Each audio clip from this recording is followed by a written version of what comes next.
que você faria se pudesse recomeçar tudo? Se pudesse apagar toda dor, toda lágrima, toda injustiça? Se pudesse criar um mundo onde a morte não existisse, onde o sofrimento fosse apenas uma memória distante, onde Deus habitasse entre os homens, não em um templo distante, mas face a face. Parece um sonho impossível, não é? Um desejo utópico de corações cansados. Mas e se eu te dissesse que isso não é fantasia? Que isso não é apenas esperança vazia? Que há um momento na história da eternidade em que Deus literalmente recria todas as coisas. Esta é a visão da Nova Jerusalém, o capítulo final da história humana, o começo de algo que nunca terá fim. Há quase 2000 anos, um homem chamado João foi exilado em uma ilha rochosa chamada Patmos. Ele era o último apóstolo vivo de Jesus Cristo. Ele havia caminhado com o Messias, havia testemunhado sua morte e ressurreição, havia visto a igreja nascer no dia de Pentecostes. E agora, já idoso, havia sido banido pelo Império Romano por causa de sua fé. Patmos não era um lugar de esperança, era um lugar de isolamento, de punição, de esquecimento. Mas foi exatamente ali, naquela ilha desolada, que Deus escolheu revelar o futuro da humanidade. Era o dia do Senhor. João estava em espírito, e então ouviu uma voz como som de trombeta, poderosa, autoritativa, inconfundível. Quando João se virou, viu algo que mudaria sua compreensão da eternidade para sempre. Ele viu Jesus Cristo glorificado, não mais o carpinteiro humilde de Nazaré, mas o Senhor da glória, olhos como chama de fogo, rosto brilhando como o sol em sua força, voz como o som de muitas águas. E Jesus lhe disse: escreve as coisas que viste, e as que são, e as que depois destas hão de acontecer. O que João estava prestes a ver não era apenas sobre o presente, era sobre o futuro. Era sobre o fim de um mundo quebrado e o começo de algo glorioso. Era sobre a Nova Jerusalém. O livro do Apocalipse nos leva através de visões poderosas, selos sendo abertos, trombetas soando, taças de julgamento sendo derramadas, batalhas espirituais, a queda da Babilônia, a prisão de Satanás, o julgamento final, cada evento construindo em direção a um clímax glorioso. E então, chegamos ao capítulo 21, e tudo muda. E vi um novo céu e uma nova terra, porque já o primeiro céu e a primeira terra passaram, e o mar já não existe. Um novo céu, uma nova terra, não uma reforma, não uma renovação superficial, mas uma recriação completa. O universo que conhecemos, marcado pelo pecado, pela morte, pela decadência, simplesmente deixa de existir. E em seu lugar, Deus cria algo totalmente novo. A palavra grega usada aqui é kainos, que significa novo em qualidade, não apenas em tempo. Não é simplesmente algo recente. É algo qualitativamente diferente, superior, perfeito, sem mácula. Pedro havia profetizado sobre isso em sua segunda carta. Mas nós, segundo a sua promessa, aguardamos novos céus e nova terra, em que habita a justiça. Um lugar onde a justiça não apenas visita, mas habita permanentemente. Onde não há mais corrupção, não há mais opressão, não há mais injustiça de qualquer tipo. E o mar já não existe. Isso pode parecer estranho para nós, mas na mente judaica, o mar representava caos, perigo, separação. Era de onde vinham as bestas apocalípticas. Era o que separava as pessoas. Na nova criação, não há mais caos, não há mais separação, não há mais perigo. E então, João vê algo que tira o fôlego. E eu, João, vi a santa cidade, a Nova Jerusalém, que de Deus descia do céu, adereçada como uma esposa ataviada para o seu marido. A Nova Jerusalém, a cidade santa. Mas não é uma cidade construída por mãos humanas. Não é Jerusalém restaurada. É algo completamente novo, descendo do céu, vinda diretamente de Deus. E ela é descrita como uma noiva adornada para seu marido. Esta não é apenas linguagem poética. Esta é a igreja glorificada. São os redimidos de todas as eras, purificados, santificados, preparados para a união eterna com Cristo. Paulo havia escrito sobre isso aos Efésios, para apresentar a si mesmo igreja gloriosa, sem mácula, nem ruga, nem coisa semelhante, mas santa e irrepreensível.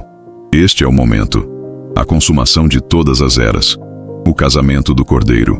E então, João ouve uma voz, uma grande voz vinda do céu, proclamando algo que a humanidade havia esperado desde o Éden.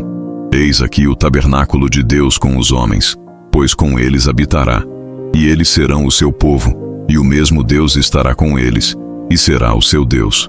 Você consegue compreender o peso dessa declaração?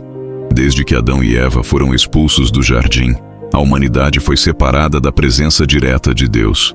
Houve momentos de proximidade, a coluna de fogo no deserto, a glória no tabernáculo, a presença no templo, a encarnação de Cristo, o Espírito Santo habitando nos crentes. Mas agora Deus habitará diretamente com os homens, não em um templo, não através de mediadores, mas face a face, diretamente, eternamente. O sonho do Éden é restaurado, mas não apenas restaurado, é elevado a algo ainda maior, porque agora a humanidade conhece o custo da redenção, conhece o valor da salvação, conhece a profundidade do amor de Deus. E então vem a promessa mais linda de toda a Escritura: e Deus limpará de seus olhos toda lágrima, e não haverá mais morte, nem pranto, nem clamor, nem dor, porque já as primeiras coisas são passadas. Toda lágrima, não algumas, todas, cada dor, cada perda, cada trauma, cada injustiça sofrida, cada coração partido, cada sonho destruído, cada relacionamento quebrado, tudo isso será apagado. Não haverá mais morte. A última inimiga, como Paulo a chamou, será destruída para sempre. Ninguém mais enterrará um ente querido. Ninguém mais receberá um diagnóstico terminal. Ninguém mais sentirá o peso esmagador da mortalidade. Não haverá mais pranto. Não mais noites de choro. Não mais lágrimas de solidão, de medo, de dor. O luto não existirá. Não haverá mais clamor. Não mais gritos de injustiça. Não mais súplicas desesperadas. Não mais orações angustiadas pedindo alívio. Não haverá mais dor, física, emocional, espiritual. Nenhuma forma de sofrimento permanecerá, porque as primeiras coisas passaram. O velho mundo, com todo o seu peso de pecado e sofrimento, terá deixado de existir. E então o próprio Deus fala. Aquele que está assentado no trono proclama: eis que faço novas todas as coisas. Não eis que reformo as coisas antigas. Não eis que conserto o que está quebrado. Mas eis que faço novas todas as coisas. Um ato criativo divino. Da mesma forma que Deus criou o universo no princípio, Ele agora recria tudo. Mas desta vez, sem a possibilidade de queda, sem a presença do mal, sem a tentação do pecado. E Deus diz a João: escreve, porque estas palavras são verdadeiras e fiéis. Isso não é alegoria, não é simbolismo vazio, não é apenas uma esperança reconfortante. São palavras verdadeiras e fiéis, tão certas quanto a ressurreição de Cristo, tão garantidas quanto as promessas de Deus ao longo de toda a Escritura. E então Deus declara: está cumprido. Eu sou o Alfa e o Ômega, o princípio e o fim. Está cumprido. A mesma palavra que Jesus proclamou na cruz. Tetelestai, está consumado. O plano de redenção, iniciado no Éden, cumprido no Calvário, agora encontra sua consumação final na Nova Jerusalém. Deus é o Alfa, a primeira letra do alfabeto grego. Ele é o começo de todas as coisas. E Ele é o Ômega, a última letra. Ele é o fim, o objetivo, o propósito final de tudo que existe. A história não é cíclica. Ela tem um começo e terá uma conclusão gloriosa. E essa conclusão é a Nova Jerusalém. E então João recebe uma descrição detalhada desta cidade celestial. Um dos 7 anjos que tinham as taças se aproxima e diz: vem, mostrar-te-ei a esposa, a mulher do Cordeiro. E João é levado em espírito a um grande e alto monte, e vê a grande cidade, a Santa Jerusalém, descendo do céu, da parte de Deus. Ela tinha a glória de Deus. Seu resplendor era semelhante a uma pedra preciosíssima, como jaspe cristalino. Esta cidade literalmente irradia a glória do próprio Deus. Ela tinha um grande e alto muro, com 12 portas, e nas portas, 12 anjos, e nomes escritos sobre elas. que são os nomes das 12 tribos de Israel, 3 portas ao oriente, 3 ao norte, 3 ao sul e 3 ao ocidente. Perfeita simetria, acesso de todas as direções. Ninguém é excluído por geografia ou origem. E o muro da cidade tinha 12 fundamentos, e neles estavam os nomes dos 12 apóstolos do Cordeiro, Israel e a Igreja, o Antigo e o Novo Testamento, unidos na eternidade. A promessa feita a Abraão e o cumprimento em Cristo, entrelaçados nos próprios alicerces da cidade eterna. O anjo tinha uma medida, uma cana de ouro, para medir a cidade. E quando mediu, descobriu algo extraordinário. A cidade é quadrangular. Seu comprimento, largura e altura são iguais. 12.000 estádios em cada direção. Isso é aproximadamente 2.200 quilômetros. Uma cidade cúbica perfeita, tão alta quanto é larga e comprida. Você consegue imaginar? Uma cidade que se estende por milhares de quilômetros em todas as direções, incluindo para cima.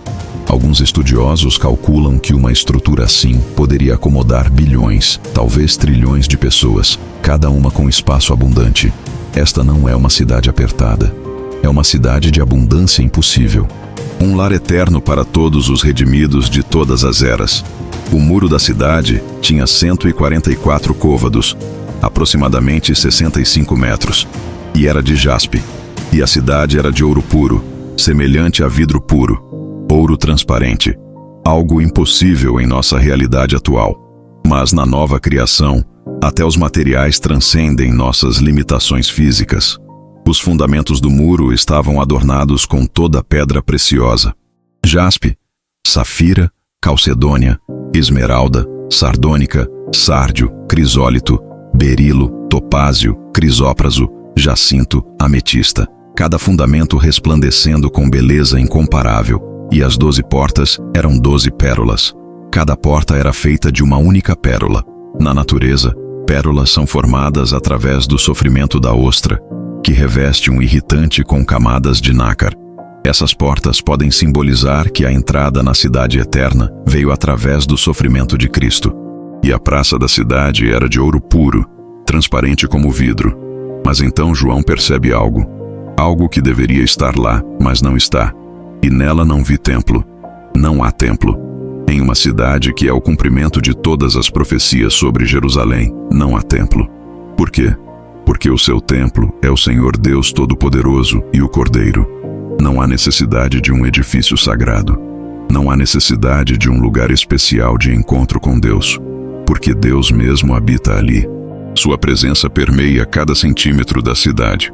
O próprio Deus é o templo, e a cidade não necessita de sol nem de lua, para que nela resplandeçam, porque a glória de Deus a tem iluminado, e o Cordeiro é a sua lâmpada. Não há noite ali, não há escuridão, não há necessidade de fontes de luz criadas. A glória de Deus ilumina tudo. Cristo, a luz do mundo, resplandece eternamente. Isaías havia profetizado isso. Nunca mais te servirá o sol para a luz do dia, nem com o seu resplendor a lua te iluminará. Mas o Senhor será a tua luz perpétua, e o teu Deus a tua glória. E as nações andarão à sua luz. E os reis da terra trarão para ela a sua glória e honra. Aqueles que foram redimidos de todas as nações, tribos, línguas e povos, habitarão nesta cidade. Diversidade unida em adoração. Culturas preservadas, mas purificadas. Humanidade em sua expressão mais plena. E as suas portas não se fecharão de dia, porque ali não haverá noite. E a ela trarão a glória e honra das nações. Acesso livre, portas abertas. Nenhum medo de invasão, nenhuma necessidade de defesa, porque o mal foi erradicado. Satanás foi lançado no lago de fogo. O pecado não existe mais, e não entrará nela coisa alguma que contamine, nem cometa abominação e mentira, mas só os que estão inscritos no livro da vida do Cordeiro. Apenas os redimidos. Apenas aqueles cujos nomes foram escritos no livro da vida. Aqueles que foram lavados pelo sangue do Cordeiro. Aqueles que colocaram sua fé em Jesus Cristo. Então o anjo mostra a João algo ainda mais maravilhoso. Um rio puro da água da vida, claro como cristal, que procedia do trono de Deus e do Cordeiro. O rio da vida, fluindo diretamente do trono. Não há escassez, não há seca. Vida abundante, fluindo eternamente. No meio da sua praça e de um e de outro lado do rio, estava a árvore da vida. A árvore da vida. A mesma árvore do Éden da qual o homem foi impedido de comer após a queda. Agora restaurada, acessível, central na cidade eterna. E ela produzia 12 frutos, dando seu fruto de mês em mês. E as folhas da árvore eram para a saúde das nações. Fruto perpétuo, cura permanente. Não porque haverá doença, mas porque a vida ali é sustentada eternamente pela provisão de Deus. E ali nunca mais haverá maldição. A maldição pronunciada no Éden. A maldição que trouxe suor, dor, espinhos, morte. Essa maldição será completamente removida. Não haverá mais nenhum vestígio dela. E nela estará o trono de Deus e do Cordeiro. E os seus servos o servirão. E verão o seu rosto. Verão o seu rosto. Moisés pediu para ver a glória de Deus, e foi-lhe dito que nenhum homem poderia ver a face de Deus e viver. Mas na Nova Jerusalém, os redimidos verão sua face, contemplarão sua glória, conhecerão a Deus como são conhecidos, e nas suas testas estará o nome dele, marcados, identificados, pertencentes a Deus para sempre. Não mais a marca da besta, mas o nome do próprio Deus selado em suas testas. E ali não haverá mais noite. E não necessitarão de lâmpada nem de luz do sol, porque o Senhor Deus os ilumina. E reinarão para todo o sempre. Reinarão. Não serão apenas habitantes passivos, mas corregentes com Cristo. Participantes ativos no governo eterno de Deus. Cumprindo finalmente o propósito original da humanidade. Ter domínio sobre a criação como representantes de Deus. E então, o anjo diz a João: estas palavras são fiéis e verdadeiras. Tudo isso é real, tão real quanto qualquer coisa que você pode tocar agora. Mais real, na verdade, porque é eterno. Enquanto este mundo presente passará, a Nova Jerusalém permanecerá para sempre. Jesus mesmo confirma: eis que cedo venho, bem-aventurado aquele que guarda as palavras da profecia deste livro. Ele está voltando, e quando ele voltar, trará consigo esta cidade celestial, esta nova criação, este lar eterno. E quem pode entrar? Quem herdará essas coisas? O que vencer herdará todas as coisas, e eu serei seu Deus, e ele será meu filho. Aquele que vencer, aquele que perseverar na fé, aquele que permanece em Cristo até o fim, aquele que não nega o nome de Jesus, mesmo face à perseguição. Mas os covardes, os incrédulos, os abomináveis, os homicidas, os que se prostituem, os feiticeiros, os idólatras e todos os mentirosos terão sua parte no lago que arde com fogo e enxofre, que é a segunda morte. Há 2 destinos eternos: a Nova Jerusalém ou o lago de fogo, vida eterna com Deus ou separação eterna de Deus. E a escolha é feita aqui, agora, nesta vida. A Nova Jerusalém não é apenas o fim da história. É o começo de algo que nunca terá fim. É a resposta para cada anseio humano, para cada sonho de justiça, para cada desejo de beleza, para cada fome de eternidade. É onde a esposa finalmente se une ao noivo, onde a igreja glorificada habita para sempre com Cristo, onde Deus e o homem estão reconciliados eternamente. É onde não há mais dor porque a fonte de toda dor foi removida. Onde não há mais morte porque a vida flui eternamente do trono de Deus. Onde não há mais lágrimas porque todas as razões para chorar deixaram de existir. É um lugar de adoração perpétua, de alegria inexprimível, de relacionamentos restaurados, de propósito eterno, de beleza indescritível, de paz que ultrapassa todo entendimento. E a porta de entrada é Cristo. Jesus disse: eu sou a porta, se alguém entrar por mim, salvar-se-á. A cidade já está preparada, o noivo está esperando, as bodas do Cordeiro se aproximam. E o convite foi estendido, e o Espírito e a esposa dizem: vem. E quem ouve diga: vem. E quem tem sede, venha. E quem quiser, tome de graça da água da vida. Este é o convite, este é o chamado. Esta é a esperança que sustenta o cristão através de cada provação, cada sofrimento, cada lágrima nesta vida presente. porque sabemos que isto não é o fim. Este mundo quebrado não é tudo que existe. Há algo glorioso esperando. Uma cidade cujo arquiteto e construtor é Deus. Um lar eterno. Uma nova criação. A Nova Jerusalém. E aquele que testifica estas coisas diz: certamente cedo venho. E a resposta de João, a resposta de todo crente através dos séculos é: Amém. Ora vem, Senhor Jesus. A história ainda não terminou. O último capítulo ainda será escrito. E quando for, será mais glorioso do que qualquer mente humana pode imaginar. Porque quando Deus recria todas as coisas, Ele não copia o passado. Ele cria algo infinitamente melhor. Um novo céu, uma nova terra, uma nova Jerusalém, onde Deus habita com os homens para todo o sempre. Se histórias como esta tocam seu coração e aprofundam sua fé, considere se inscrever no canal para mais conteúdo bíblico.